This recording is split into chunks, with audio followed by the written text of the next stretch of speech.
दोस्तों वैम्पायर जो रात को लोगों का खून पीकर जिंदा रहते हैं, जिन्हें आपने हॉलीवुड की मूवीज में कई बार देखा होगा। पर दोस्तों आप ये सोच रहे होंगे कि ये तो सिर्फ अंग्रेजों में होते हैं, हमारे यहाँ तो ये होते ही नहीं। तो आप गलत हैं दोस्तों। प्राचीन समय से दुनिया की कई सभ्यताओं में इनके किस्से और कहानियां प्रचलित हैं और हमारे यहाँ भी वैम्पायर को पिशाच कहा गया है। दोस्तों हमारे यहाँ कहा गया है कि इंसान मरने के बाद अपने कर्मों के अनुसार अलग अलग योनियों में जाता है, जिसमें से एक योनि पिशाच यानी कि वैम्पायर की होती है। दोस्तों 11वीं शताब्दी में इंग्लैंड के नॉर्थ ईस्ट में एक किले का निर्माण होता है। इस किले में एक हस्बैंड और वाइफ रहा करते थे। उस आदमी की पत्नी का किसी मर्द के साथ अफेयर चलता था। वो किसी काम के सिलसिले से बाहर गया हुआ था। इसका फायदा उठाते हुए उसकी पत्नी ने अपने प्रेमी को बुला लिया। उसका प्रेमी अपने साथ एक दोस्त को भी लाया था। वो औरत कई महीनों से प्यासी थी और इसीलिए अपने प्रेमी के साथ संबंध बनाते समय वो बिल्कुल मदहोश हो गई और इसका फायदा उठाते हुए उसके दोस्त ने भी उसको पेलना शुरू कर दिया और वो दोनों उस औरत के साथ कई दिनों तक संबंध बनाते रहे। और जब उसका पति अपने काम को खत्म करके घर वापस लौटा तो उसने इन तीनों को सेक्स करते हुए देख लिया।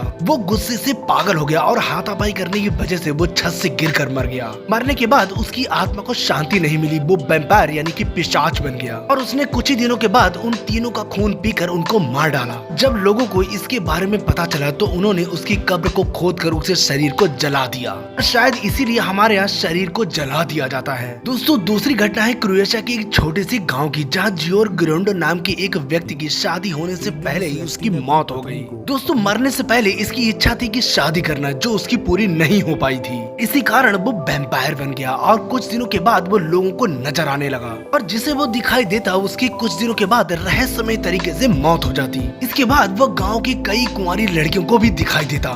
रात होने पर रात के अंधेरे में सोते समय वो लड़कियों के पास आता और उनके साथ सेक्स करता और सुबह होने से पहले उनका खून पीकर उनको मार देता। और कई लड़कियों के साथ ऐसा होने पर गांव के लोगों ने उसकी कब्र को खोदकर उसकी लाश को काट डाला और बाद में उसको जला दिया। दोस्तों ये कुछ दिनों नहीं कई सालों तक चलता रहा, पर उसकी लाश को जलाने के बाद ऐसी घटनाएं होना बंद हो गयी। दोस्तों हमारे यहाँ बताया गया है कि कुछ पिशाच लोगों के मरने के बाद उनके मांस और उनके खून को पिया करते थे और कुछ पिशाचों के पास ऐसी पावर होती है कि जो लोगों के शरीर के अंदर प्रवेश करके उनको कंट्रोल कर लेते हैं, जिनको बेताल भी कहा जाता था। और ये बेताल ज्यादातर सुनसान और अंधेरे में रहना पसंद करते हैं। वैसे दोस्तों आपको वैम्पायर यानी कि पिशाच की ये स्टोरी अच्छी लगी हो तो प्लीज सब्सक्राइब करें, क्योंकि हम ऐसे ही रियल और इंटरेस्टिंग वीडियो लाते रहते हैं।